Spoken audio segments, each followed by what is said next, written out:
This is Revathi. Welcome to అందమైన కథల పొదరిల్లు. Video చూస్తున్న వారికి లైక్స్, కామెంట్స్తో సపోర్ట్ చేస్తున్న వారికి thank you so much. Last ఎపిసోడ్లో సూర్యకి యాక్సిడెంట్ అయిన విషయం క్రాంతి భానుకి వాళ్ళ అమ్మ వాళ్ళ ఇంటికి వెళ్ళి చెప్పమంటుంది కదా. ఆ తర్వాత నుంచి స్టోరీ కంటిన్యూషన్. నా తనువున ప్రాణం నీకే ఎపిసోడ్ నెంబర్ 213.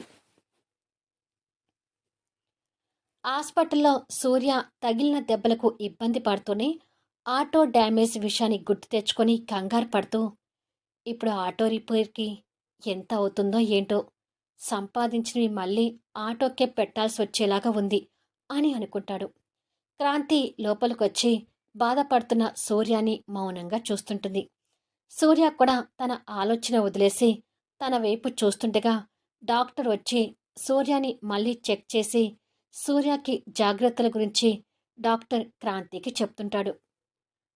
హాస్పిటల్ బయట మైథిలి మోహన్తో మాట్లాడుతూ, శ్రేయాకి కూడా ఆరోగ్యం బాగలేదని చెప్పావు కదా, ఇప్పుడు ఎలా ఉంది మోహన్ అని అడుగుతుంది మైథిలి. కాస్త పర్వాలేదు మైథిలి, కోలుకుంటుంది. అమ్మా నాన్న కూడా ఏదో ఫంక్షన్ ఉంటే బయటికి వెళ్ళారు. జ్వరంతో ఉన్న శ్రేయ బాబుతో కలిసి ఒంటరిగానే ఉంది. ఇక నేను వెళ్తాను అంటాడు మోహన్. సరే మోహన్, మేము భానుని పికప్ చేసుకుని వెళ్తాంలే, నువ్వెళ్ళు అంటుంది మైథిలి. మళ్ళీ కలుద్దాం కళ్యాణ్ అని చెప్పి మోహన్ కారు స్టార్ట్ చేసుకుని వెళ్ళిపోతాడు. శ్రేయ విషయంలో మోహన్ చాలా వరకు పాజిటివ్గా ఆలోచిస్తున్నాడు. కానీ శ్రేయలో ఏమైనా మార్పు వచ్చిందంటావా ఎనిమి అని అడుగుతాడు కళ్యాణ్. తనలో మార్పు వచ్చిందో లేదో ప్రెజెంట్ అయితే తెలియదు, కానీ మోహన్ మంచితనానికి శ్రేయలో ఎప్పటికైనా మార్పు వస్తుందని అనుకుంటున్నాను అంటుంది మైథిలి.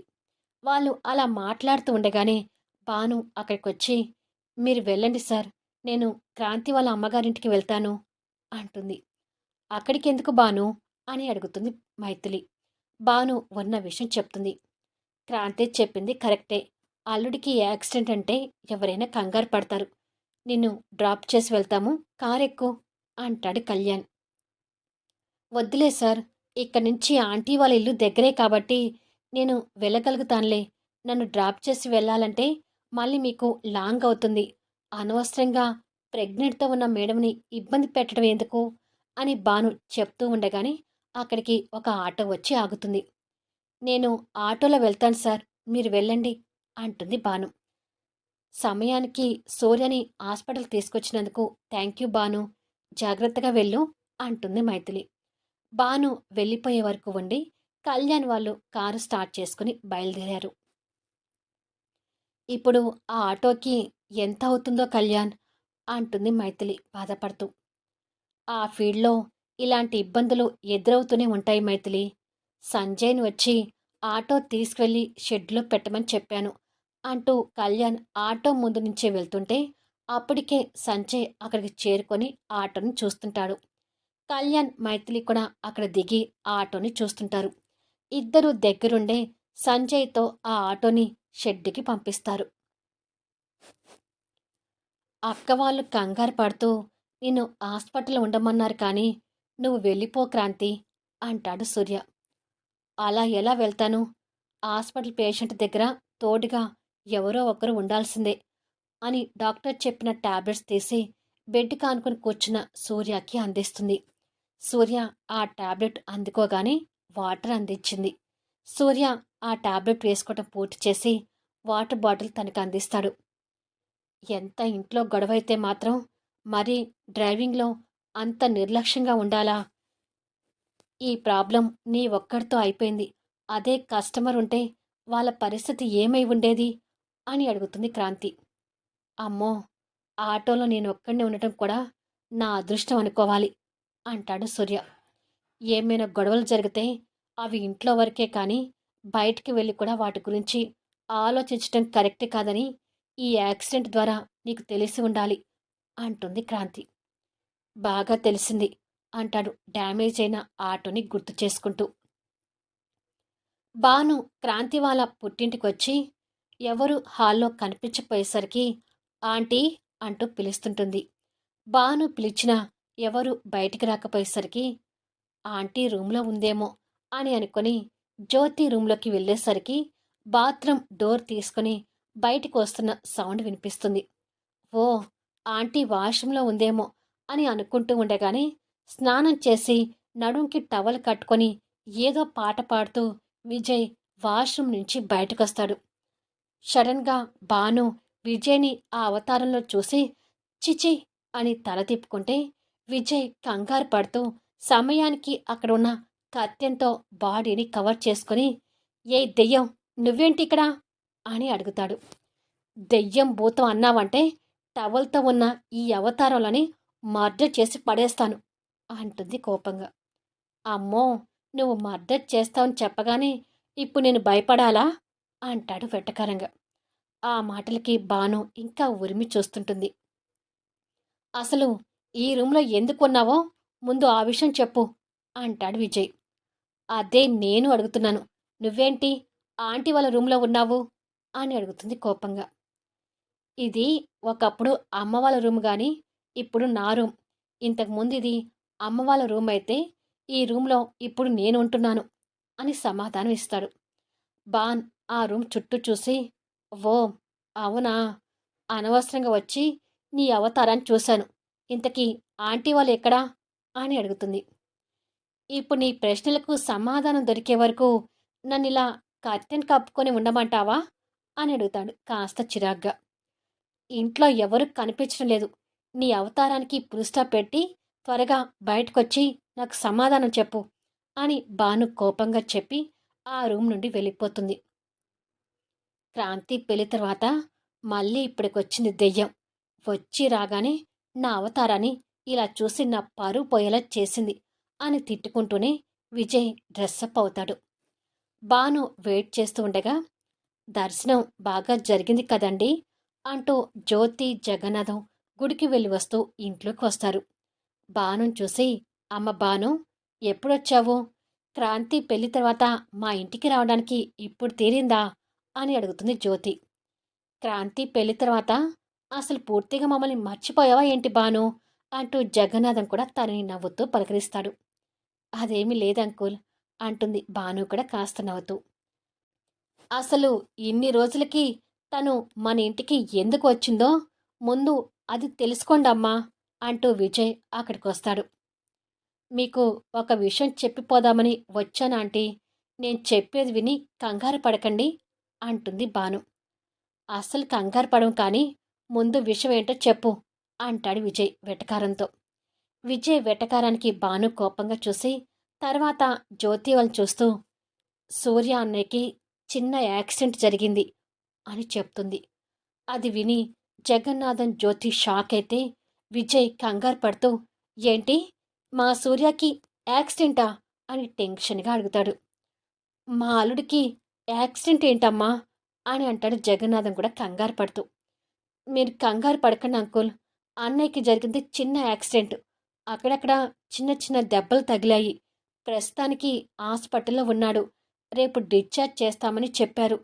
ఫోన్లో చెప్తే కంగారు పడతారేమోనని క్రాంతి ఇంటికి వెళ్ళి చెప్పి రమ్మంటే ఇలా వచ్చాను అంటుంది భాను. అసలు యాక్సిడెంట్ ఎలా జరిగిందమ్మా అని అడుగుతుంది జ్యోతి కూడా కంగారు పడుతూ. భాను ఉన్న విషయం చెప్తుంది. అమ్మో, మా అల్లుడికి పెద్ద ప్రమాదమే తప్పింది. వెంటనే సూర్యని చూద్దాం పదండి అంటుంది జ్యోతి. పదండి నాన్న, త్వరగా వెళ్దాము అంటాడు విజయ్. మీరంతా కంగారు పడకండి. సూర్య అన్నయ్యకి తగిలింది చిన్న చిన్న దెబ్బలే. భయపడాల్సిన పని లేదు. నిదానంగా వెళ్ళిరండి అంటుంది భాను. అక్కడ మా సూర్యకి యాక్సిడెంట్ అయితే నిదానంగా వెళ్ళి రమ్మంటావేంటి? అసలు వచ్చిన ఇంతసేపటికా నువ్వు ఈ విషయం చెప్పేది అంటూ విజయ్ తను తిట్టి, నేను కార్ తీస్తుంటాను, మీరు త్వరగా రండి నానా అని చెప్పి విజయ్ బయటకు వెళ్ళిపోతాడు. అబ్బా, మీ అబ్బాయికి మరీ కంగారు ఎక్కువ ఆంటీ. భయపడాల్సిన అవసరం లేదని చెప్తూనే ఉన్నాను కదా. సరేలే, మీరు వెళ్ళండి, ఇక నేను ఆఫీస్కి వెళ్తాను అని చెప్పి భాను కూడా వాళ్ళతో కలిసి బయటకొస్తుంది. ఇంటికొచ్చి విషయం చెప్పినందుకు థ్యాంక్స్ అమ్మ భాను అని జగన్నాథం చెప్పి జ్యోతితో కలిసి కారులో కూర్చుంటే విజయ్ కారు స్టార్ట్ చేసి బయలుదేరాడు. విజయ్ తొందర కంగారు చూసి ఉఫ్ అని అనుకొని భాను ఆఫీస్ వైపు బయలుదేరుతుంది. సూర్య దగ్గర నుంచి మోహన్ ఇంటికి చేరుకొని రూంలోకి వెళ్ళేసరికి శ్రేయ ఏడుస్తున్న బాబుని ఉయ్యాలో పడుకోబెట్టి ఊపుతుంటుంది. బాబు ఎందుకేడుస్తున్నాడు అంటూ మోహన్ వచ్చి బాబుని ఎత్తుకుంటాడు. నిద్రకొచ్చి ఏడుస్తున్నాడు అని చెప్తుంది శ్రేయ.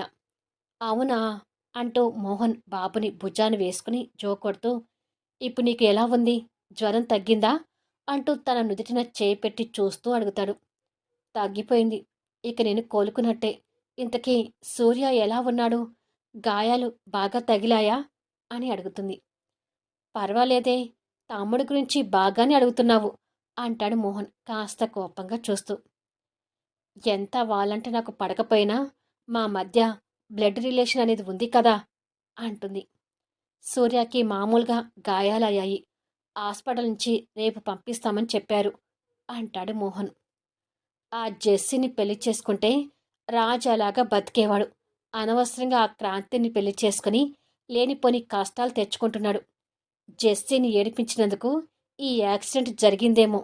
"హ్మ్, ఎవరి కర్మకు ఎవరు బాధ్యుల్లే" అంటుంది నిష్ఠూరంగా. తన వంకర బుద్ధికి మోహన్ ఎప్పటిలా కోపం తెచ్చుకుంటూ, సూర్య లైఫ్లో ఏది జరిగినా అది సూర్య మంచిగా జరుగుతుంది కానీ చెడుకి కాదు. సూర్య గురించి అడగగానే పర్వాలేదు అనుకున్నాను, కానీ ఇప్పుడు నీ మాటలు విన్నాక కుక్కతోక వంకర అన్నట్టే నీ వ్యవహారం ఉంది అని కోపంగా చెప్పి అప్పటికి నిద్రపోయిన బాబుని ఉయ్యాల పడుకోబెట్టి, ఈ టైంకి టాబ్లెట్ వేసుకోవాల్సినవి ఉన్నాయి కదా, వేసుకున్నావా అని అడుగుతాడు.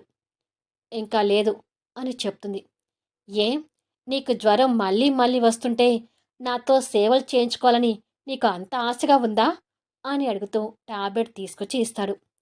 మోహన్ మాటలకి కోపంగా చూస్తూనే టాబ్లెట్ తీసి అందుకొని వాటర్ తాగి, ఇక నేను నీ రూమ్లో ఉండను, నా రూమ్లోకి వెళ్ళిపోతాను అంటుంది. ఇవాళ ఒక్కరోజు ఉండు, జ్వరం పూర్తిగా తగ్గిపోయాక వెళ్దుగాని అంటాడు. నేను ఇక్కడ ఉంటే నువ్వు కింద పడుకోవాల్సి వస్తుంది కదా అంటుంది శ్రేయ. నాకేమీ పర్వాలేదు, నేను పడుకుంటాను, కానీ నువ్విప్పుడు నీ రూమ్లోకి వెళ్ళి మళ్ళీ నీకు జ్వరం తిరగబడి నీకేదైనా అయిందంటే నీ పేరెంట్స్కి నేను సమాధానం చెప్పలేక చావాలి అంటాడు. ఓహో, ఇప్పుడు దాకా నా మీద కేరింగ్ చూపించింది నా పేరెంట్స్కి సమాధానం చెప్పడం కోసమా అని అడుగుతుంది కోపంగా. మరి కాక మీ ఇంటికి వెళ్ళి ఒక 4 రోజులు ఉండి రమ్మంటే వెళ్ళను అంటున్నావు. నువ్వు మా ఇంట్లో ఉన్నప్పుడు నీ రెస్పాన్సిబిలిటీ మాకుంటుంది కదా, అందుకే నీ మీద ఈ కేరింగ్ అని చెప్పి ఆ రూమ్ నుండి వెళ్ళిపోతాడు. మోహన్ మాటలకు శ్రేయ కాస్త బాధపడుతూ, అంతేలే, నువ్వు ఎంతైనా ఆ సాక్షిని పెళ్లి చేసుకోవాలనుకుంటున్నావు కదా అని అనుకుంటుంది. జ్యోతి, జగన్నాథం, విజయ్ సూర్య దగ్గర ఉంటారు. ఇవాళ లేచిన వేళ మంచిదిందనుకోవాలి సూర్య అంటుంది జ్యోతి. పోనీలే, చిన్న దెబ్బలతో బయటపడ్డావు, ఆ దేవుడికి కోటి నమస్కారాలు పెట్టొచ్చు అంటాడు జగన్నాథం. యాక్సిడెంట్ అనగానే నేను కూడా చాలా భయపడ్డాను సూర్య అంటాడు విజయ్. వాళ్ళంతా అభిమానం చూపిస్తుంటే సూర్య మనసుకి సంతోషంగా అనిపిస్తుంటుంది. సూర్య వాళ్ళతో మాట్లాడుతూ ఉంటే క్రాంతి జ్యూస్ తీస్తుంటుంది. కూతురు సూర్యకి అలా సహాయంగా ఉండటం చూసి జ్యోతి, జగన్నాథం కూడా సంతోషపడుతుంటారు. నైట్ 8 అవుతుండగా క్రాంతికి, సూర్యకి హాస్పిటల్కి భోజనం తీసుకుని కళ్యాణ్, మైథిలి మళ్ళీ హాస్పిటల్కి వస్తారు. మళ్ళీ నెక్స్ట్ వీడియోలో కలుద్దాం. అద్భుతమైన కథనంతో ఆసక్తికరంగా సాగిపోయే కథా వీడియోస్ని మిస్ కాకుండా చూడండి.